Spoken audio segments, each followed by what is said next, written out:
गंजेई link रे महिला स्वास्थ्यकर्मी गुलगुड़ा आयुष्मान आरोग्य मंदिर परिसर 2 केजी 440 ग्राम गंजेई जबत एएनएम गिरफ।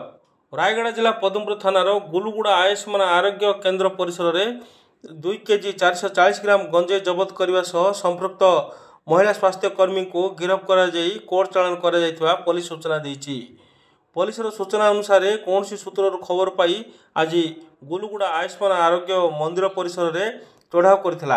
एही समय रे महिला स्वास्थ्यकर्मी सरकारी बासभवन घर भितर 2 केजी 440 ग्राम गंजेई जबत होइतिबा पुलिस सूचना देछि। एही समय रे महिला और शिशु डेस्क अधिकारी मध्य उपस्थित रहिथिले।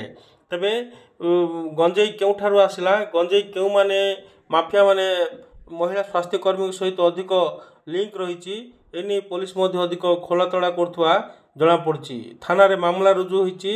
82/25 रे एनडीपीएस मामला रुजु ही अधिक केस तदंत जारी रही। आज सकाळे मजिस्ट्रेट भावे स्थानीय तहसीलदार मध्य उपस्थित रही पदमपुर पुलिस एक टीम मध्य उपस्थित रही महिला स्वास्थ्यकर्मी को बासभवन गिरफ करिछि एवं अधिक तदंत जारी रही थाना अधिकारी सूचना देइछन्ति।